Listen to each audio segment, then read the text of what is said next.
Storms last night, they came through the Midwest. Did anybody hear what actually took place? I haven't yet. I was in the middle, well, I wasn't in the middle of the actual storm, but I had to bring my nephew to the airport. Oh. It took 2.5 hours. I don't know if you saw any coverage, but the airport was completely shut. Flooding. You couldn't get in. Flooding. Wow. It was hard. Every day, or every road, I was like, okay, we can't go that way, we can't go this way. And I finally did go through the really deep flood. Oh my gosh. It was bad. It was bad. Like, It flashed this rain coming out of nowhere. that Yes. airport was a mess. That was a mess, and I know. People were walking, like, into it was crazy. The drainage systems in those areas just cannot handle it. They cannot. The infrastructure is just notoriously rough, and yeah. Well, we're glad you made it back It was, with your car. Yeah. Not I dead didn't in your car. Yes, you didn't flood your car out, so thank goodness. But it's we've had some wacky weather, but so interesting. We talk about insurance a lot. I just got a new policy on a investment property, and they want to do a full inspection on it. They're sending a third-party company, so heads up for people who are seeing some interesting things. I actually had to confirm that it was legitimate, and it is indeed. So I have to give them 3 separate times that maybe they could work with, and we can figure this out. It's a third-party, out-of-state company. Kevin, you've seen it? Already had 2 of those. Yes. And they were rough.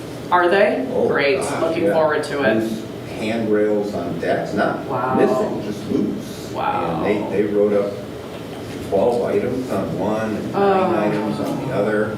They go through and they check all the plugs and they Wow. go through, it's like a regular house inspection. I'm like, who are these guys? Yes. Farmers. It's just for homeowners insurance? Yeah. And see, mine jumped $1,500 and nothing changed. Yeah. I've never had a claim. I'm like, what? Yeah. And that was just from last year's, and I've been with the same company and we've done it for the 3 full years that I've been at this house.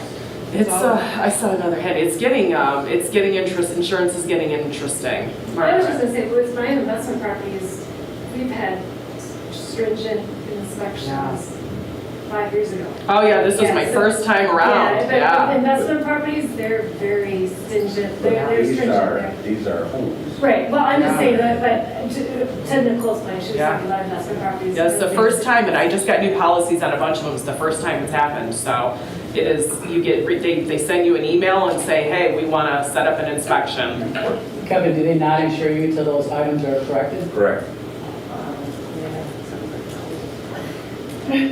Try foremost. I just, And Foremost? we just switched Okay. insurance companies. insurance, no inspection, Just- and I because had both of those felt were that it was farmers. increased it. Insurance. Good to know. 200,000 And and we they switched the insurer, I think one was progressive. I may end up having to do that because I'll I'm. give you a name of the person. Yeah, I just had the city inspection come through. I've been doing tons of stuff, and it's getting old. So yeah, it's getting old. But what was that, Kevin?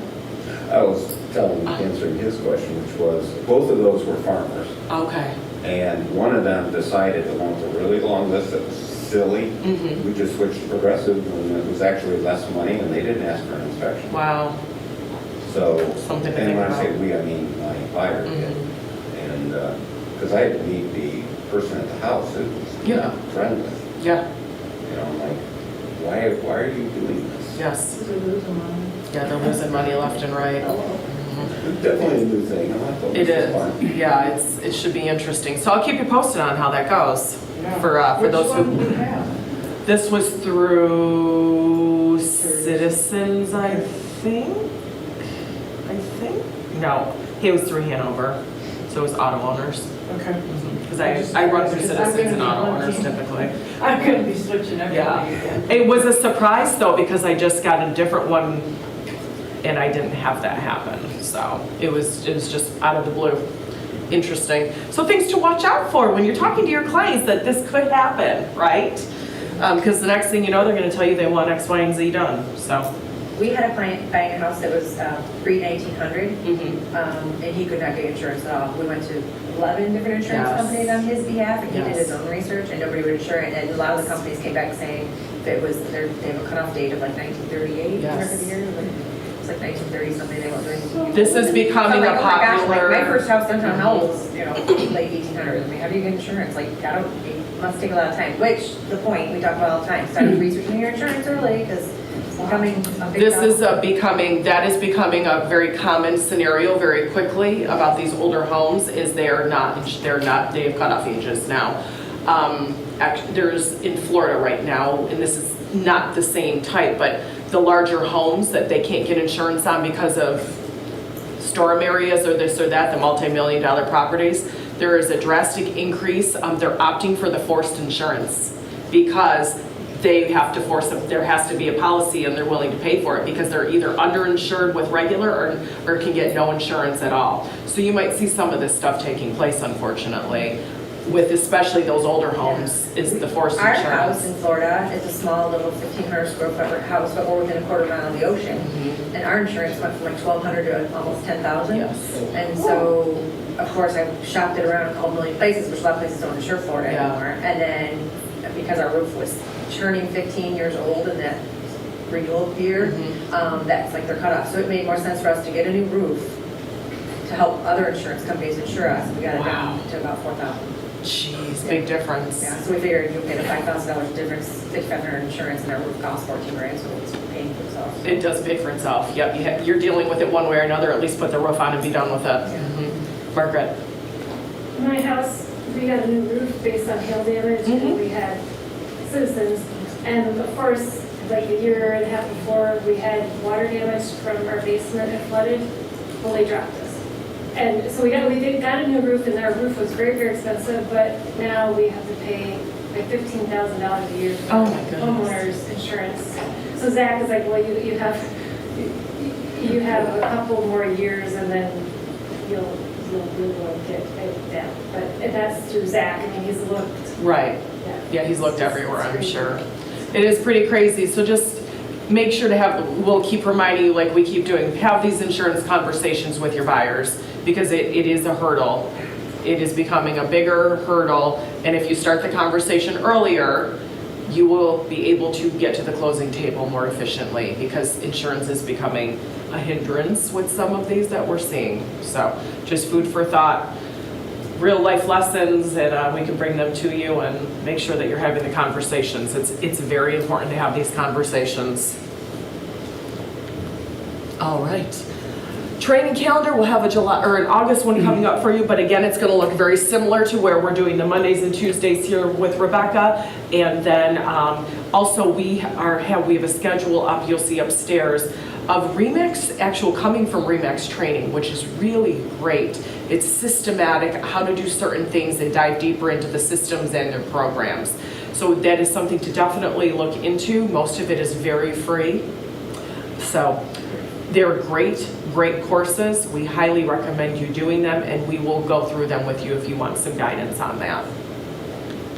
All right, reminder about Capital Day coming up September 4th. If anybody's interested in that, it's a great way to just kind of hear of what's going on, how Michigan Realtors is working for you, working together with the state to get home ownership, property rights, protecting your pocketbooks as well, which is a big one. All sorts of different things that they work on your behalf, whether it's statewide septic reform or whatever it may be. These are big, big, big deals. All right.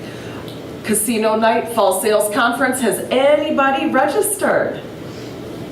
Who is thinking about registering? Got a hand?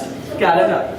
I'm not a big gambler, but if I had like my aunt with me, like what's the extra cost to have?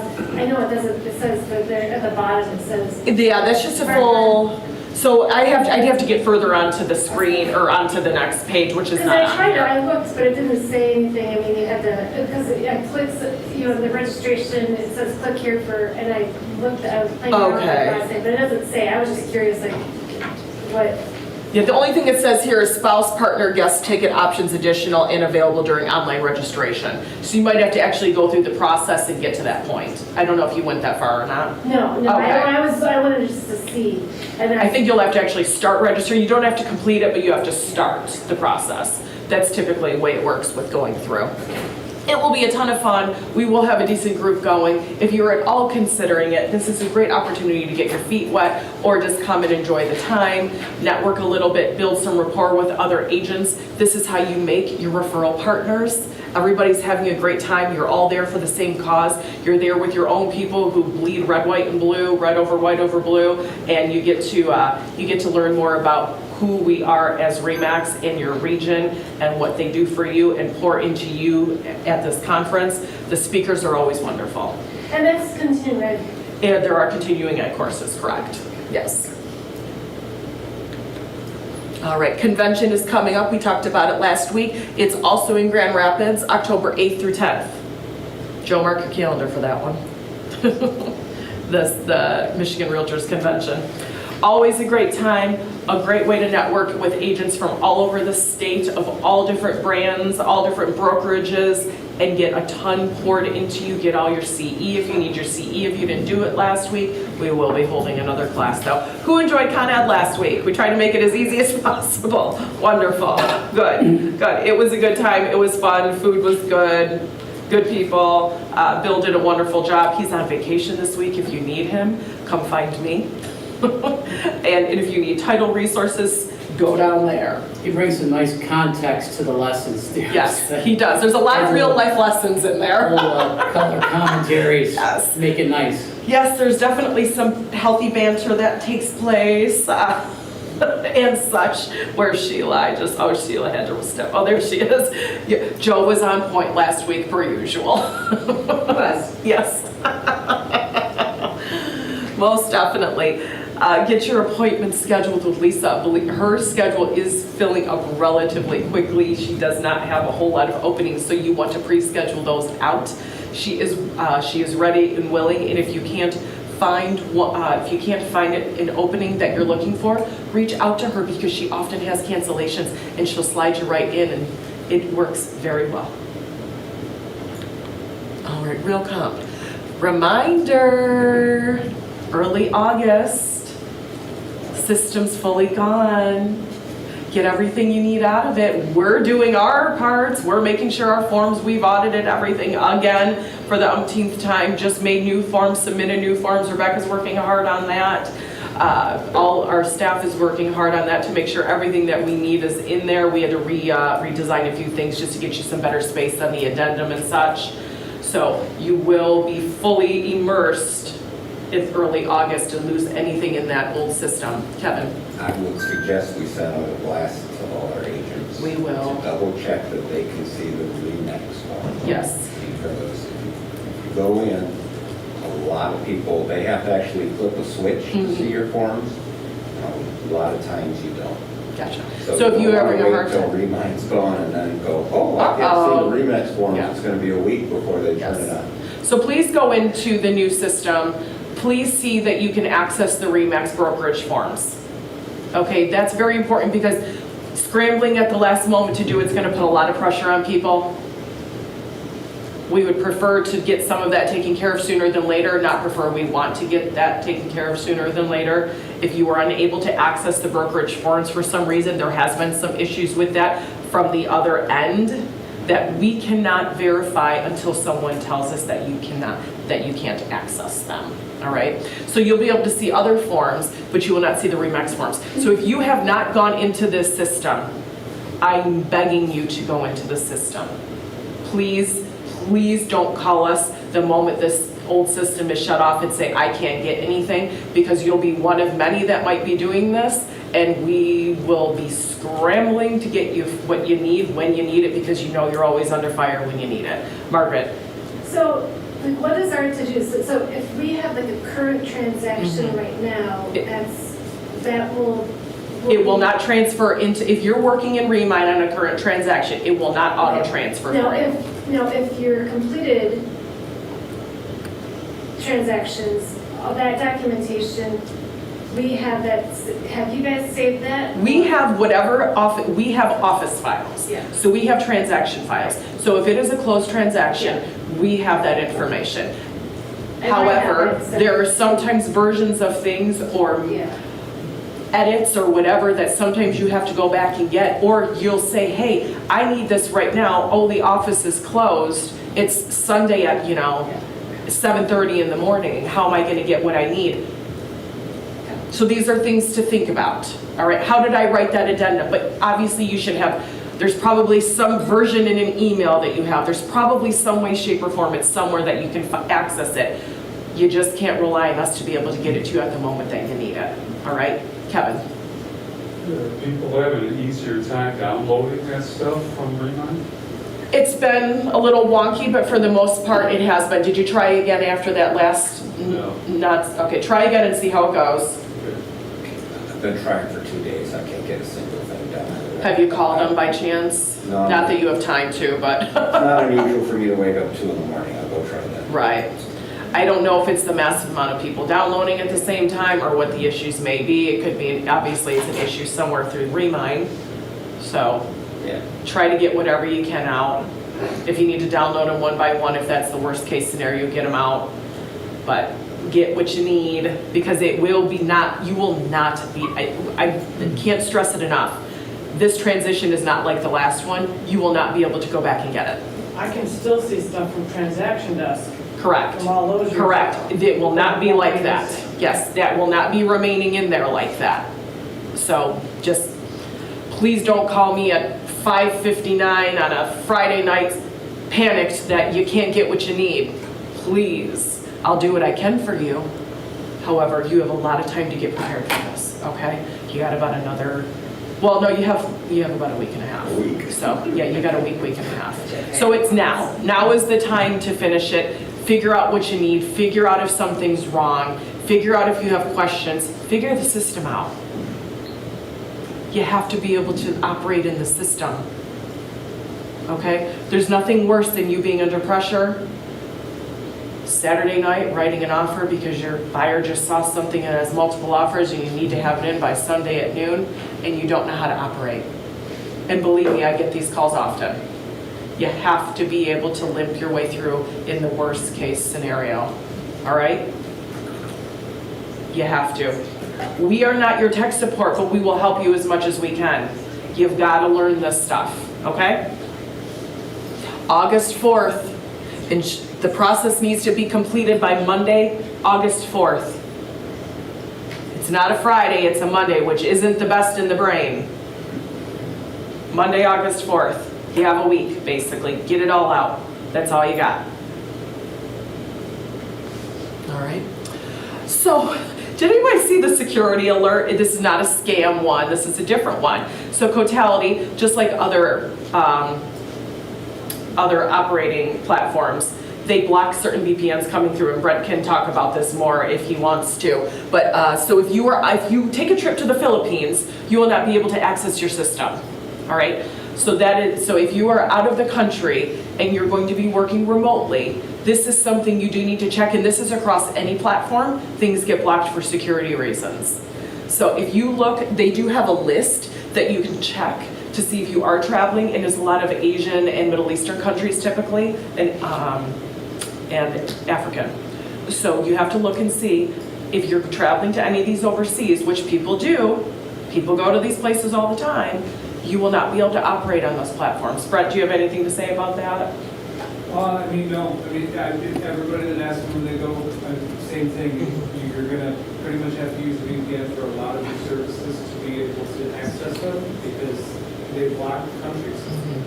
We block countries here. Yeah. So we have no traffic coming in and out of Russia and China and, all of the major threat actors. And if something's crazy and you guys need to get on it, then I can get you a network to do so. But it's safer to block it to deal with the problem that way than it is to allow the risk. And that's why these people are doing it. And it kind of goes along with what I told everybody before. The VPNs pretty much just make it look like your traffic's coming out somewhere else unless you're paying a lot of money for it. So this is a perfect example of where the cheap ones are good, but I still wouldn't use a free one because they're getting money from you somehow, whether it's selling your data or harvesting your data, whatever. Nothing's free. So I would use their list because they most likely have the list of companies that they trust to access their stuff. So if this affects you, I would use something from their list. Also, have you been hearing about, there's been some chatter lately in Brighton, you'll probably have commentary on this as well, about the usage of ChatGPT and other like systems, which we're encouraging you to use for certain things, but feeding it contracts and such and having conversations with it is also admissible in court. So just think about that. Have you been hearing a lot of that recently about? Yeah, Yeah. When the Chinese one, DeepSeek, I think it was what it's called, came out, everybody jumped on board with it and thought it was the coolest thing ever, but all of your information's going back to China. Everybody put in stuff and they talk to it like it's a real person, and all of that information is being harvested and used to train other AI models. So now you are part of that training. Everything you said, and it works across all of them, whether it's ChatGPT, Gemini, Copilot, it doesn't matter.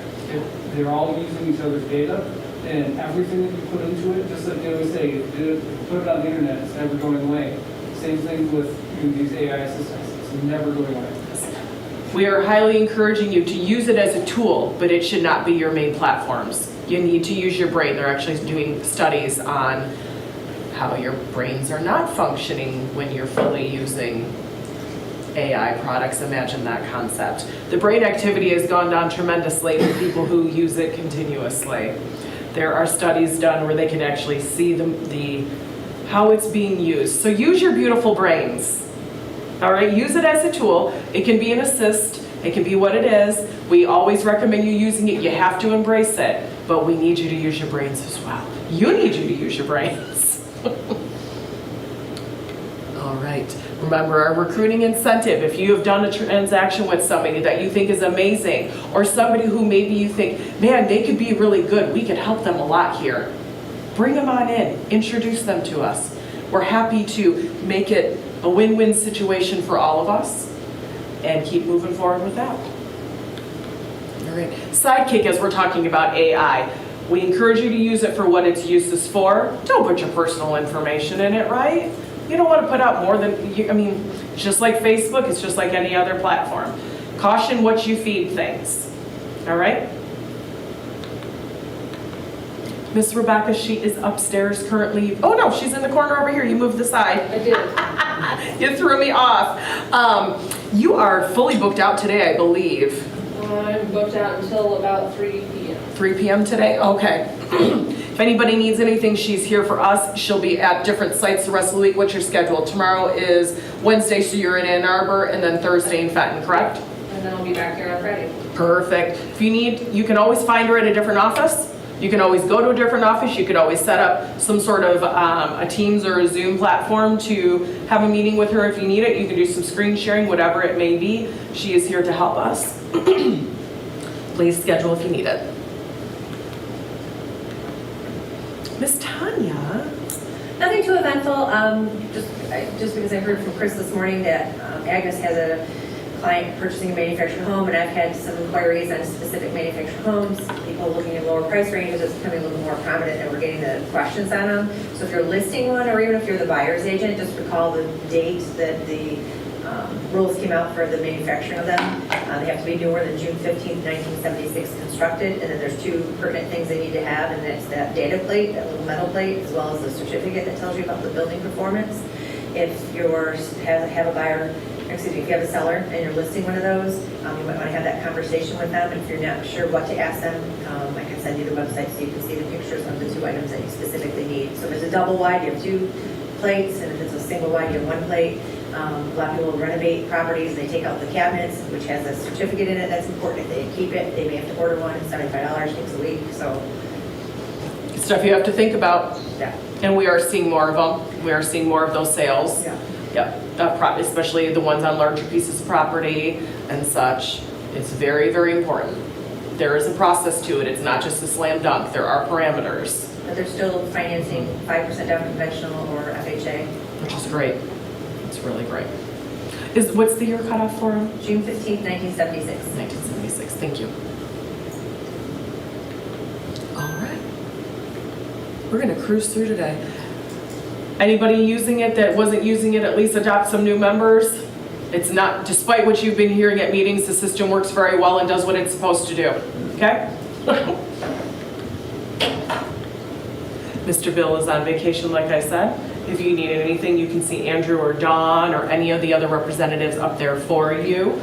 They will be bringing some training to us over the next few weeks, just not quite ready for it yet regarding some changes that are coming that Bill has already preempted you guys on a little bit a few weeks ago about some data information that will be needed post-closing and monitoring, and things are going to look a little bit different. Do you know much about what I'm talking about, Johnny?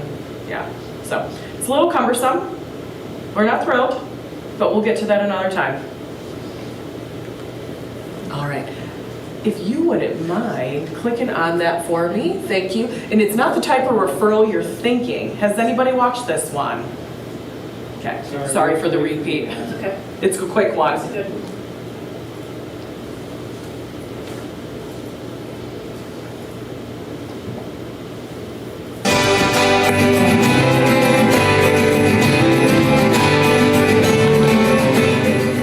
Hello, Michigan Realtors, and welcome back to From the Mailbag. Today, we're diving into one of our most requested topics, referral fees. Let's take a look at some questions from the mailbag. Question 1. I have a property that I'm trying to move. To generate interest, I'm offering tickets to a Detroit Red Wings game to anyone who refers a buyer to me, provided that the transaction closes successfully. Is this permissible? No. The occupational code prohibits this type of referral fee payment to anyone who is not licensed. It would, however, be permissible to give the tickets to the actual buyer of the home, as Laura does not consider that to be a referral fee. Question 2. I have clients who have bought and sold many properties through me over the years. They have just referred a couple to me so that I could assist them in locating a home. I would like to give a gift card to my long-term clients. Can I do this? The answer here depends on the reason for the gift. A real estate licensee can give a gift to their client to show appreciation for the client's past business. However, you cannot give your long-term clients a gift for a referral. In this example, unless your client is a real estate licensee, you are prohibited from making a payment to them if it is made in exchange for the referral of business. Question 3. A local attorney referred his client to me for the purchase of one of my listings. He is not a real estate licensee, but he is demanding a referral fee. He said that because he is an attorney, he is exempt from the rule prohibiting referral fees to non-licensees. Can I pay him? The answer here is no. The licensing requirement does not include an exemption for attorneys. Question 4. Can I agree with my church that I will donate $500 to the church for every member of my congregation who lists and sells their home with me? The answer here is no. Now, you can agree to make a donation to the church for every property that you list and sell, but you cannot pay a fee to an organization in exchange for it referring its members to you. The fact that an organization is categorized as a religious or a charitable group does not change the analysis here. It would still be prohibited. As always, thank you for tuning in to another installment of From the Mailbag. For more information on referral fees, be sure to check out the Letter of the Law video linked in the description, or reach out to the email listed below. Take care, and we will see you next time. We get the attorney question one a lot about, I have an attorney, he wants me to give him a referral fee, how do we pay him out on that? We got the answer here, we always know the answer, but this is a very common question, believe it or not, because we have a lot of agents who receive attorney referrals in this brokerage, which is a great compliment. It's a huge compliment. We have a lot of local attorneys that love our agents so much that they consistently refer business to them, and it's a great source for them. We take great care of them. However, we cannot pay them referral fees. They are not realtors. They do not have a license. There is no brokerage to pay. It has to be paid to referral fees, have to be paid to a brokerage by law. All right? Very common question. There are other ways you can give thanks, obviously. However, you need to work in the parameters of what the law says and be cautious, right?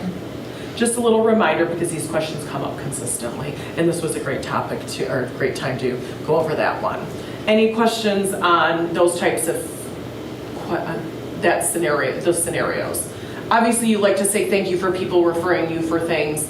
We all want to say thank you. You're grateful. It's a great source of people. You want to make people want to send people to you consistently. Your good work, your good business is wonderful. Client appreciation parties, different types of things. There's ways to do things and say thank you. But physically giving money is the big no-no, right? That's the big no-no. All right, this is fun. Dumbest real estate question. And we tell you to ask this question all the time. It's great.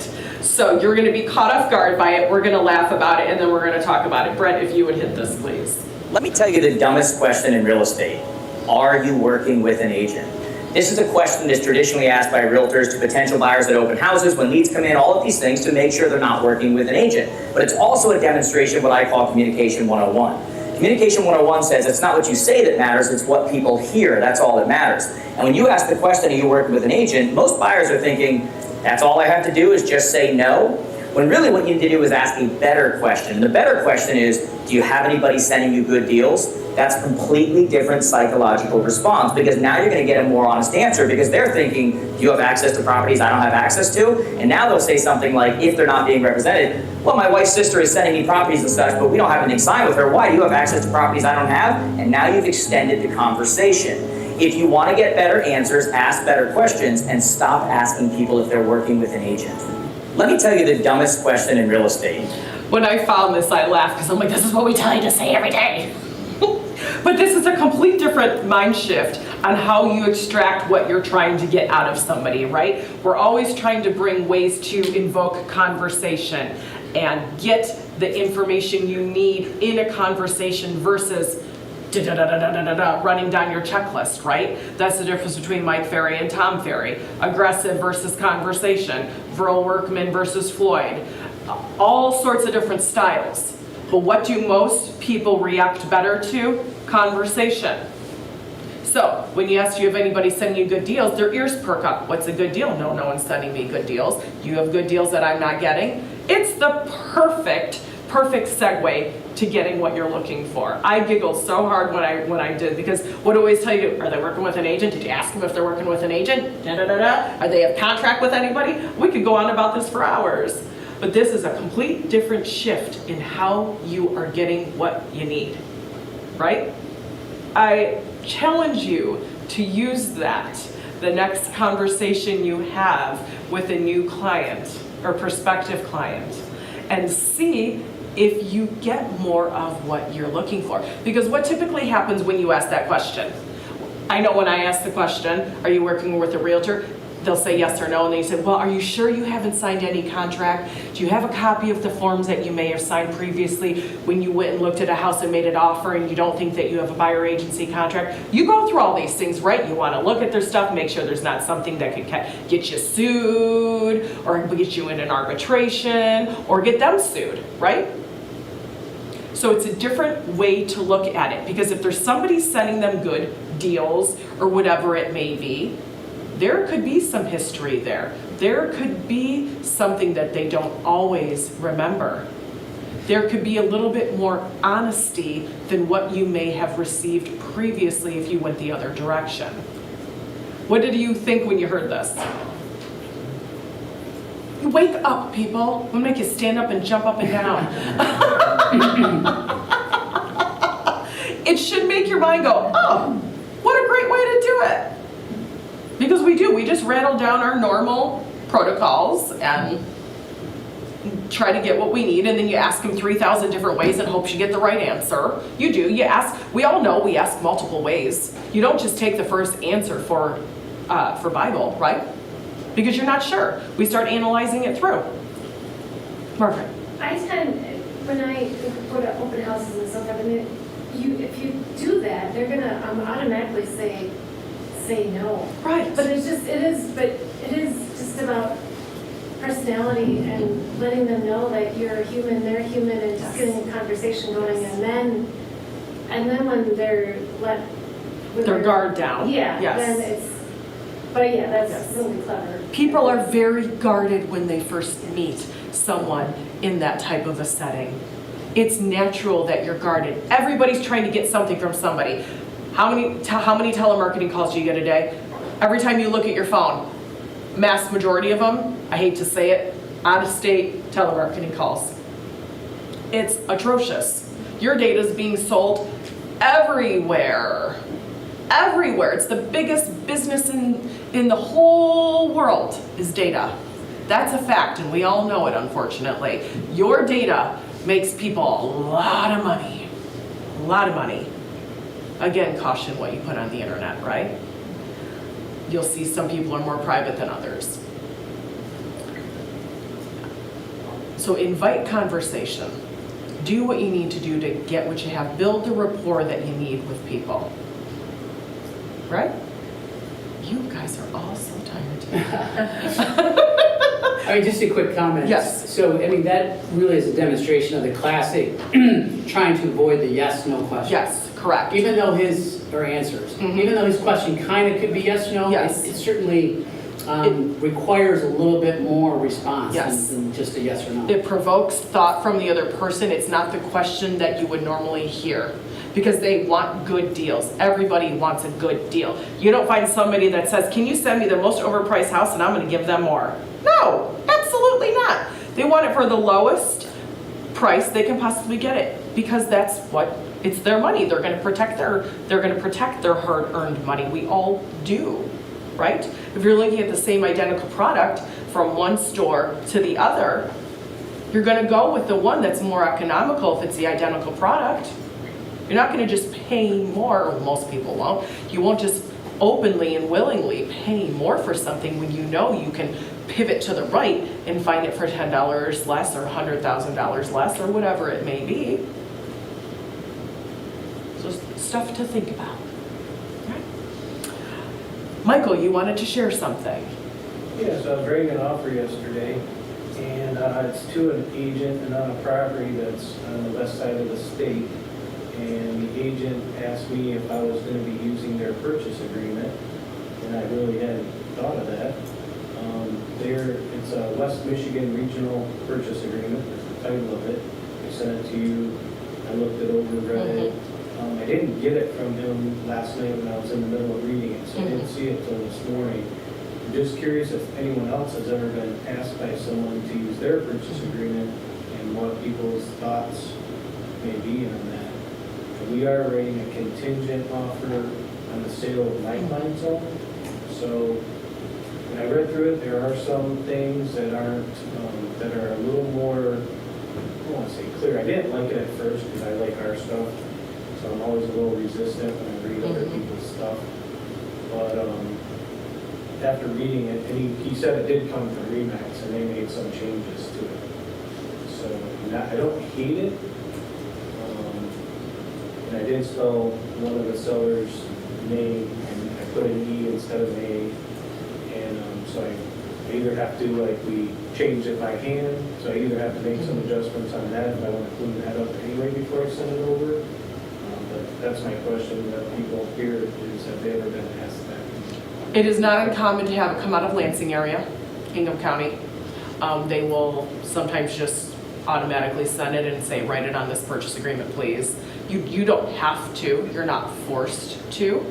However, we feel pressure sometimes when we have buyers who are in competitive situations, and we don't want to be the cause for them to not get what they want, not get their dream home. So it is something that does happen here and there. You have to really, really read it.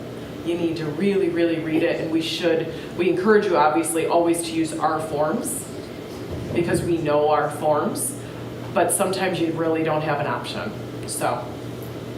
Could he have used a MAR PA? He always can, but whether that agent would have been open to that is a whole different scenario. That's the question of the hour. So you always can, that's a statewide form, all of them are statewide forms. That's provided for Michigan Realtors, it's tried and true, people like it, there's a lot of brokerages that have adopted it. But it's whether that agent is comfortable with that, right, wrong, or indifferent. They can't force you to, but we all know how you feel sometimes when you don't want to jeopardize something for your people. Kevin? To answer your question, yes, I've been asked that multiple times, you know, if it's not an area home to And reverse, a couple of times I've asked people, this, for instance, when, that Caldwell Banker franchise flipped down in Ann Arbor. Yeah. They made their own contract. Yes. I couldn't understand it. I'm like, Yes. send your old Caldwell Banker book Yes. or something, because if I can't understand it, my seller can't understand it. You know, send me GMAR and LCAR, because you should Yes. be, you know, something that we can understand. Yes. You know, because I'm not a lawyer, and the seller doesn't feel like hiring a lawyer To look it Oh, yeah, over. that's a legitimate. That's why they hired you. Mhm. Yeah, so sometimes it occurs. Yes. Times we usually get the deals through, but yeah, you gotta read real close if you're using somebody. You have to read them, very much so, because you, especially with tax prorations, things like that, you want to make sure you're doing the right thing for your people. Right, Margaret? I was just gonna say, I've been asked too, and it was in Ingham County, but it is nice because that's the proration is different. Are correct So there, that's yeah. one of the reasons why they wanted that, just to know. no You questions. really need to know how the taxes are prorated before you work in an out of area, because it can really bite you. It can really bite you. I saw it. Joe? Just watch the words should, may, can, must. Yeah, they have ways of tricking you with those Yes. little words. Yes. You The know, default sections. There's a lot of difference between can and should, or must, or, you know, especially when on inspection Yeah, clauses, inspection and default. occupancy, there's just well, obviously tax prorations. Yes. but There can be those slight little variations words, of one word. when you're reading it, you know, and it's hard to read those things all the time. You skip those little words or you read them wrong. And we're not attorneys. No, we're not. We want to sell. We sell, sell, sell. That's what we do. We want to make people happy. We're in the service industry. However, part of your duties, your fiduciary duties, is to protect them. So these are things that we have to watch for. Michael? And I did call the city of Lycoming, which the house is in, and the gal I got who was in the treasurer's department sounded unclear. She, her last statement was, well, our supervisors tell us to say this. So she didn't even try and explain it Right. to me. For tax prorations is what he's talking about. Yeah. But I did like some of their wording on there. It was a little more specific. And assessments. Yeah. And we can learn from some of these purchase agreements as well on things to think about. Definitely something to, to consider when you're reading through them, and when maybe something's a little bit more clear, or you don't know what it is, and when you don't know what it is, we really need to talk about it, because you might be entering somebody into something that they don't want to be entered into, all right? I have better luck calling a local title company. Yes, that's it, yes. We talked about calling either a local real estate company or a title company, and If yes. it's well, if it's here, it's gonna be this, if it's here, it's gonna be Exactly. this, if it's this jurisdiction, I usually have very good luck. Half the time, if you call the municipality, you're gonna get two different answers from two different people. They don't know how to speak our language, and we don't know how to speak theirs. And I have got really good information from Amy at Select. Absolutely. We've gone over this a time or two. I Yes. think it finally comes to me, and I think it was in the PA, which was on the document, something about calendar year. Yes, how it runs with calendar year. Versus, yeah, that's how you identify versus arrears, but there are other anomalies or abnormalities that you're not accustomed to with certain municipalities as well, that are even within areas that do it a certain way. So it's a big thing to do, especially now with taxes. We're into summer bills now. And they're all getting paid right now. They're probably all paid by now by escrow. So these prorations mean a lot. They mean more now than they do most of the year in most municipalities. It's a big deal. You ever just wonder with the invention of IDX, you know, where we're cross-border and showing things in other, why everybody just doesn't have a state forms? There are some states that have them. We are just not one of those. Yeah, we'd have to talk to each other. Yes, it's tough. But we are seeing some more generalizations that I think we're moving towards some of that eventually, but we are definitely, it is hard because there are so many different interpretations of purchase agreements. Yes, very much so. Following up again on EMDs, please make sure when you are the listing agent that you have proof that that earnest money deposit was deposited. You need the proof that they have the money. We're having people walk last minute. We're having our sellers upset. We're having them walk for no reason. And if that EMD's not there, that battle just got 10 times harder. It's a lot easier when we know that money is there and we can tie up a large chunk of money because that's pain, right? Tying up someone's money is a little bit painful during these processes. If the money's not there, they don't care. And then somebody has to sue. And people are looking to blame people and sellers are pointing fingers. And they say, why didn't you know the money wasn't there? You gotta follow up and make sure the monies are there. You have to.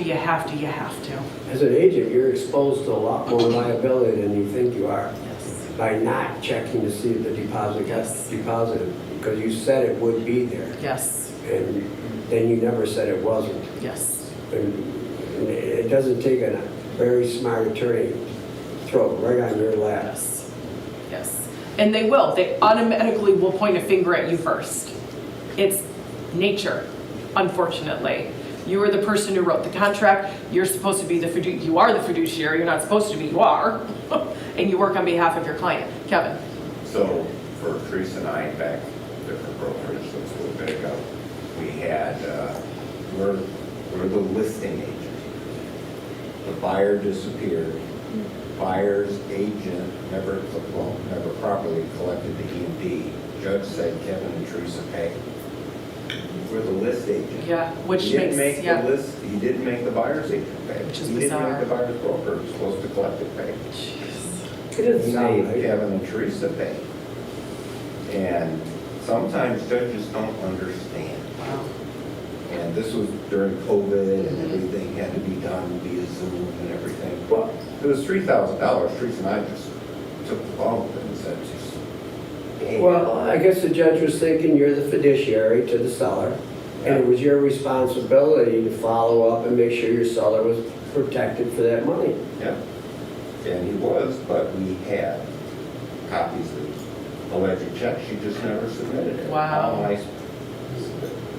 But in the future, we should probably, yes, hope that Yes. more closely, get something from the other agent, or if it says in their contract, I have received, you know, then you want to be covered. But yes, we on the list side think we're immune, and we are not. You're not immune.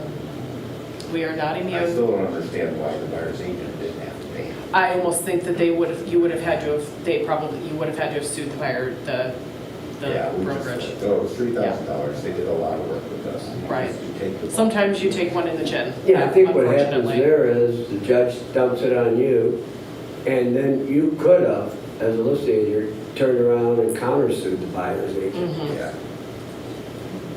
and said, listen, we didn't do our fiduciary right, but it's your fault. Yep, you didn't collect the money and you said you collected the money. Yeah. Yeah. People are walking, I'm telling you, we're seeing it. They're walking last minute. You gotta make sure you're protected.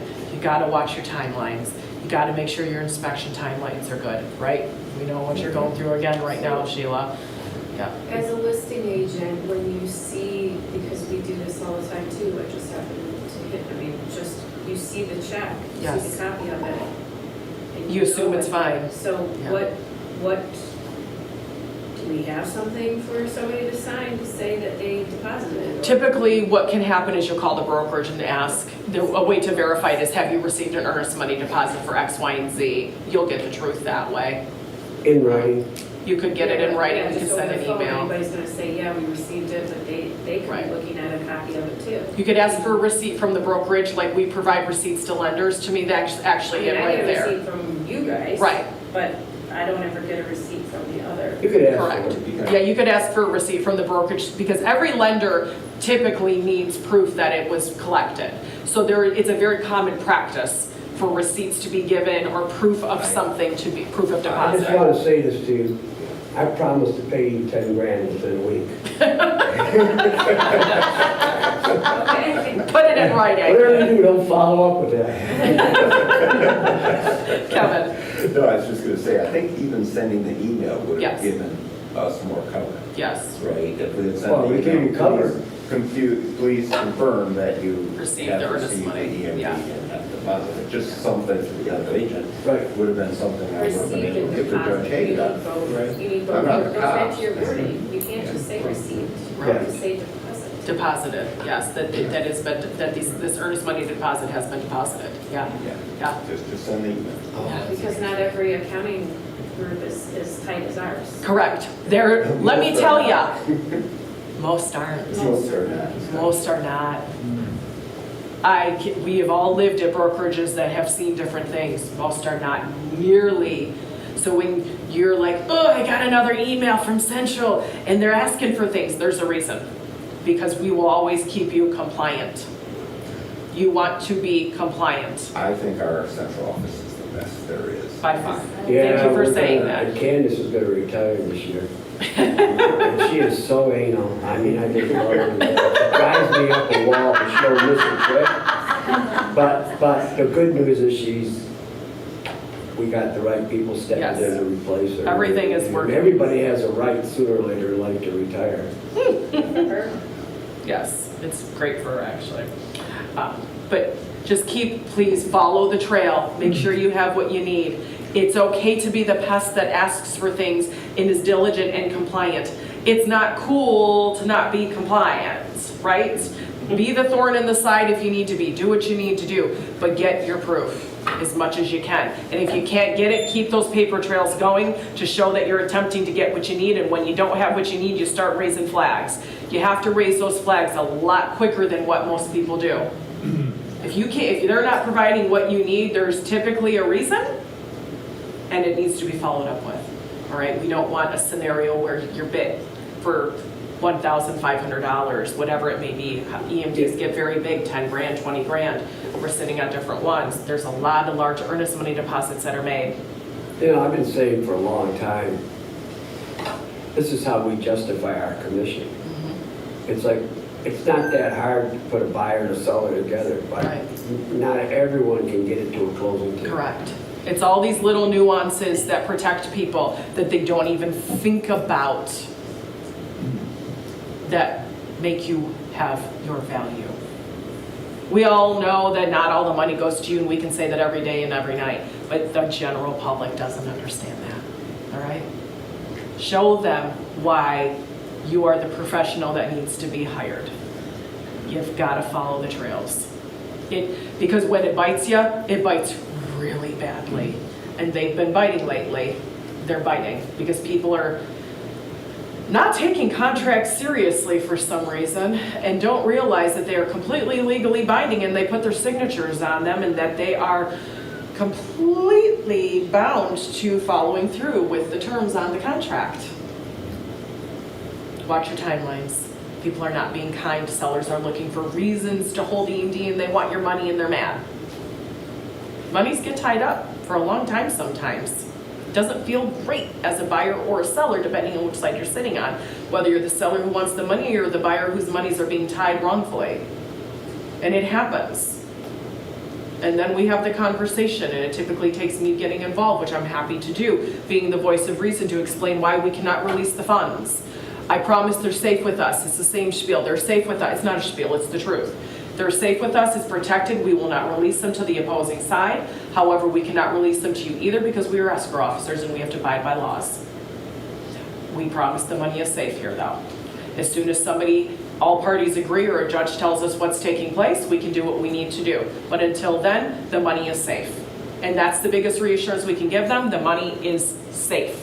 And that does make them feel better. That does bring down the anger and the fear of them losing their money, because most of it's fear, right? People are tight right now.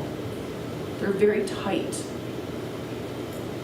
They're financially bound, their credit card deep, their house payments are high, their insurance payments keep going up. Like we were just talking about forced insurance placement. These are real things happening. And there's real jerks out there. Yes, a lot of people. I mean, there really are. They Yes. just, I'm gonna hold It's a the money. game. Why, you don't ever Absolutely. read it, because I'm gonna hold it. Yep. What happens if I don't release it? I'm gonna hold it, end of story, they're not getting their money back. Well, your house didn't pass the inspection. I don't care. Yep. I don't want the money released. That scenario happens, we fight it all the time. And then guess what? We end up, in order to unleash the money because it's cheaper, they end up possibly having to negotiate something they should never have had to have done. It's not okay. So make sure you're just following your trails, doing what you need to do, all right? 71 new listings in the last week, 70 last week, 75 the week before, 47 that was the 4th of July week. You're seeing what's happening. Yeah, it's We got picked some up. inventory, and we had a lot of pendings come in the last few days. We put 25 on the board in the last week, I believe. The market is here. It's that push for summer, right? That they're like, oh, I'm on the tail end. I got to get it done now. Get your buyers out there. Call your buyers. Don't forget the Fed's gonna lower interest rates 3 points tomorrow. Yes. Just a question, so looking in there where it says contingent, you Yes. continue to show, and then also accepting backup offers. Yes. Accepting backup offers is high, which I feel like I've seen a lot of Yes. offers that are contingent on sale of homes. Yes. Do you think that's why? Contingencies, yes, main reason. Secondly, there's a lot of picky people blowing them on a lot of things. So the people are hesitant to completely tie it up, and they're trying to make sure they don't lose any market momentum that they may have right now. But there are a lot of contingent offers, and we're actually seeing a lot of those homes that are being sold on contingent. The ones on the opposite side that they have to sell, they're not moving as fast as people want them to. So we have upset people and upset sellers. We've killed a couple lately that, We've been keeping most of our listings as ABO. Yes. Like probably months on end Absolutely. right now, because we're not gonna go down this path. Mhm. There's too many weird, yeah, crazy people out yes, there. there are, and there's As much no as rhyme or We do our reason. due diligence to Yes. make sure our sellers get the best offer. There's just too many weird things happening. Yes. So we just run. Keep them running. You're not doing anything wrong by doing that. No, because the buyers know that. Yes, I mean, they know we're absolutely. doing it. It's good pressure. Yeah. It's the pressure that you want to keep things moving smoothly and forward. Word to the wise, you can do this. If you've got a contingent offer and your CCS or whatever it may be, you can still lower that price. That buyer's agent on the other end might not be happy, but guess what? You work for your seller. If that home isn't being sold as quickly as you want and you're in this contingency and you don't see what's being done should be done, because we all know what should be done, if you don't think it's priced appropriately, or the pictures are terrible, or they didn't get it on as quickly as they're supposed to, do what you need to do for your seller still. You work for the seller, you don't work for that buyer. You don't need to protect those feelings. Yes, we don't want to ruffle horrible feathers, but you work for your side. If you make an adjustment, yes, you'll probably get a phone call. Why'd you do a price adjustment? We have a deal. Because you're not sold yet, and I work for my person, and I have a duty to them to make sure that they can do whatever, I can do whatever needs. And I'm sorry, but are you doing anything on your end to get this household? Tell me what you're doing. Ask the questions. Put the pressure on. Because the market time, the days on market, it's creeping. Okay? We are seeing an increase. We are seeing homes being stalled. We are seeing, there were 48 price decreases. Last week there were 55. We're holding very steady in those numbers. All right? Pending sales, there were 43 that went pending, but there were 71 that went on. Okay, so we were really even with those. If not, it was reversed. Now we're top heavy. I would say to them, I'll tell you what, I'll raise mine back up if you'll lower yours. There you go. I won't do it yet, but you have to push these contingent offers a little bit. These listing agents that are representing the buyers for your listings, you got to push them. You have to push them. Some of that not increasing pending also might be that they leave them on as ABO almost till they. Yes. I mean, I know we have had some where we just You leave forget it. about it. Yeah, you forget. And then we're closing that Yes. day and it never went to pending. Yes. So unfortunately, we're screwing up some of those numbers. some of the data, but you're definitely not incorrect. There's definitely some of that in there. The kind of rule of thumb we try to, because people say, well, when should I flip it? Probably once you get to a point that you're comfortable, you're going to a closing table. Whether the appraisal has been done and you've gone through that, or you're clear sailing in X, Y, and Z, but when you're comfortable that that transaction's gonna close and you're pretty confident, because you know you always hit a point where you're like, we're looking good here, things are going where they need to go. Flip it then if you want, but there is no one's forcing you to, let me tell you. There is no rhyme or reason. I saw a hand. So Teresa and I, because we show so many homes, we run into a lot of these active homes that are actually pending. Yes. Agents are. Yes, they're because they're forgetting So or leave not. them active Yes. until after inspection. So I highly encourage you look at the timelines of when they did go ABO so that you can see and follow it through to see if maybe this is that scenario, or make the phone call. Hey, I see you have an ABO listing, or shoot the message. You know that you can message in showing time when you request showings, right? And it goes directly to them. It's a really great tool. And surprisingly, they respond faster sometimes than text message or phone call. It's a wild thing because it's something they're not accustomed to getting messages from. All right? And they're forced to look at it because it's an alert typically on their phone, just like a text message, which is easy to ignore because, you know, you look down and you've got 13 you haven't checked yet. So, any questions on these stats? There were 70 closings last week in the county. It was a busy week at title companies. That's a great problem to have, is we're going to continue seeing that. All right, so set up your closings properly, make sure you give enough notice, get those please get those payoff authorizations quickly so that the title company is not waiting on that.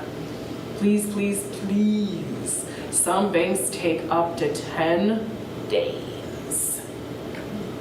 And we all know that's something that's often forgotten about. Michael? I've got something about Kevin, you still have something you were. Oh, the earnest money deposit. Mm-hmm.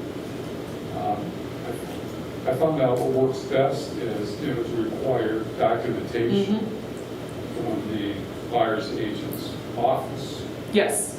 in a timely manner. If they don't, I won't let them get in to do the home inspection. Interesting. That certainly would force what you need. It certainly does. Because you want to keep things moving, but it certainly keeps that. It is a way to hold accountability for what they're supposed to do. Yeah. So going back to that tax prorations for just a second, I came across this out of area a little bit, but also on a 40-acre piece where I represented a buyer in the Upper Peninsula. And so some of the tax prorations were arrears and some were forward. So not only is it kind of confusing and you want to make it, I don't know if everyone else has run across that, but that kind of blew my mind Yes. the time I heard it. So not only is it a little bit confusing, but then they're splitting different things. Yes. for Different appropriations for different things. Eaton County, city of Eaton Rapids, I believe. They all do things weird, even though they're within the same counties. Different municipalities do different things. So just something to always watch when you're representing your parties. But like I said, it is so crucial at this time period because of the tax bills. It's always crucial, but it really hurts right now pretty badly if it's the wrong way. And some of those procurements say, do what's customary for the Yes. area. Well, what is customary? What's customary? And What I've is called- and I've called listing customary? agents, like, Yes. because a lot of these cities and townships aren't open Right. necessarily, they're open, 3 days, Monday, Right. 9 to noon. And they don't know what is customary. No, they don't. What's customary? Yeah. And customary is up for interpretation because you may do things customarily one way and someone else may do something a different way. And I actually have seen that on purchase agreements as hard-written language on there as an option. Yeah. So, just things to think about when you are working in different markets. You're allowed to sell in the whole state of Michigan and anywhere else you're licensed. However, you better know what you're doing and be a master of your craft if you're going to go into that area. All right? You have a fiduciary duty to protect your clients. All right, any questions on Market Watch here? Just get those buyers off the shelves, get them into houses. Interest rates are what they are, and Sell, sell, sell. Who has a new listing? Who has a buyer need that they're having troubles with? We have a Keisha. listing. Great. Nick and I, it's in Devonshire, it's a 3-bedroom, 1 bath, it's 290, it's got it at 299. 1-car garage, it's active, it should be active today. Great. That's a great spot there. It was tiny, but still perfect. Very cute little spot there. Brighton Schools, huh? Yes. Yes, Yep. perfect. Walkable to town. Entry-level housing, Brighton Schools. Yes, Yep, that doesn't come up very often. You can walk to town, bike ride, it's a whole cute neighborhood, okay? Have a great day. Bye, everybody.